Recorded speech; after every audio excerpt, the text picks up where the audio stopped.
So earlier this year, I actually ordered the Tesla Cybertruck, and I went for the Tri Motor all-wheel drive version, which has a list price of $70,000.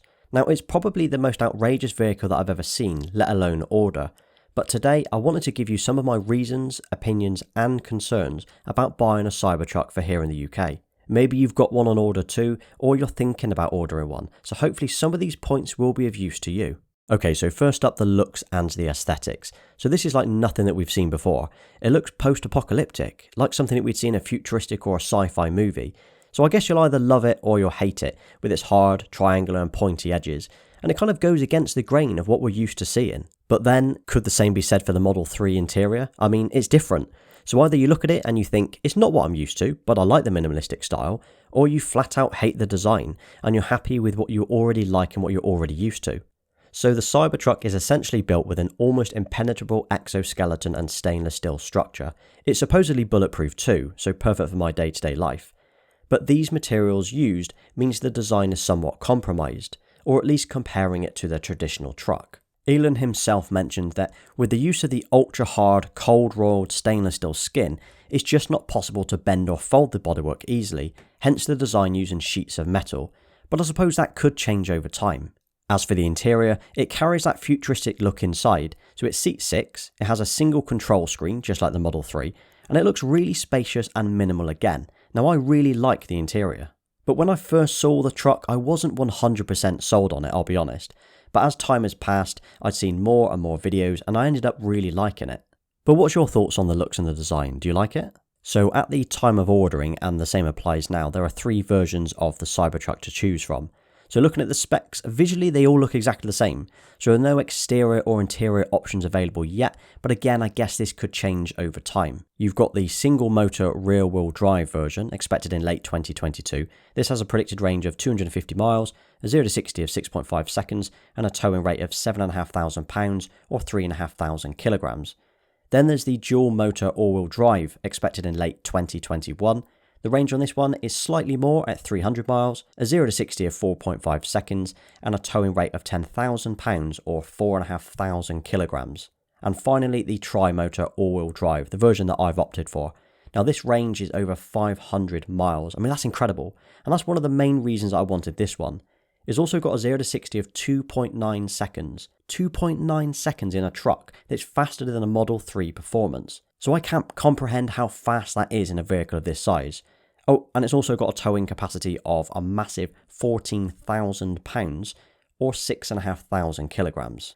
And how much do they cost? Well, in the UK the price hasn't actually been released yet, but that doesn't stop you from being able to put a deposit down on one. So it's only £100 or $100 to order one, which is fully refundable should you change your mind. So in the US the prices have actually been listed on the Tesla's website. So rounding these up, the 3 versions are $40,000, $50,000 and $70,000. So I could take the current exchange rate and work it out, but we all know that's not how it's going to work. So we're probably looking at £40,000 to £70,000 price range. Unless of course it's made in Europe in a couple of years, in which case then the price could be reduced significantly. Comparing that to a Model X, which sells for between £80,000 or $80,000 and £100,000 or $100,000, I don't think the price is bad at all. The entry level price is very appealing. As for the range, they vary between the 250 and 500 miles on a single charge. Now, I couldn't find any mention of how big the batteries are going to be, but let's assume that they get about 400 watt hours per mile. Do you think that's fair? They are probably going to be about 100 kilowatt hour battery on a single motor, possibly bigger on the dual motors. But that's assuming Tesla hasn't found a way to reduce battery weight, increase efficiency, or even both. But I suppose we'll know more on battery day later this month. So my Model 3 has a range of 300 miles on a full charge, so a 500 plus range would be welcomed and incredible too. So one of the biggest selling points, and at the same time one of the biggest issues of the Cybertruck, is the size, and this thing is huge. So I've put the measurements on screen now, but that's not really useful unless you're comparing it to something else. So I know a lot of others compare it to the Ford F-150, but that's not really relevant here in the UK. So I'm going to compare it to a few other cars that we do regularly see on our roads. So you've got the Model X, the Range Rover Sport and the Nissan Navara. Sure, the first two aren't trucks, but I'm going to use these for size comparisons only. And as you can see, the Cybertruck is a monster. It's far bigger than any of these, which brings me on to the next point, which is the practicality of a truck like this. So for the US, it's probably fine, but let's be honest, here in the UK, it will struggle with our roads, our parking spaces in car parks, and definitely most garages. So my garage comfortably fits my Model 3 in when it's empty, but measuring it, it won't fit the Cybertruck in. But that's not really a huge issue, as not many people even keep their cars in their garages, let alone a truck. So storage is pretty decent. In the back of the truck is the cargo bed, or the vault as Tesla call it. The bed is made of stainless steel, just like the rest of the truck, and it's 6.5 feet long, so that's pretty big. Now, unlike most trucks, the wheel wells don't actually protrude into the bed space, which is useful for storage. But probably the most impressive part of the bed is the loading ramp that slides out, and this will make it extremely useful for loading items in, as opposed to trying to lift them up and over the rear bed. Now, the bed does have an electronic cover too, which can be rolled away, and Elon has actually proven this himself that it can be stood on. So as the bed is obscured by the cover, it means you can't really see out of it. So what they've actually done is they've added a digital rear view mirror, which shows a live feed of what's behind. Now, I really like this idea, and I guess it's the kind of the thing that we've already seen in the Model 3 if you've ever used the rear view cameras while you're driving. So how long are we expected to wait for this? Well, the website says late 2021 and 2022 for the States, depending on the model you go for. And if history is anything to go by on the other Teslas that have been released, the UK probably won't see it for another year or two after the US get it.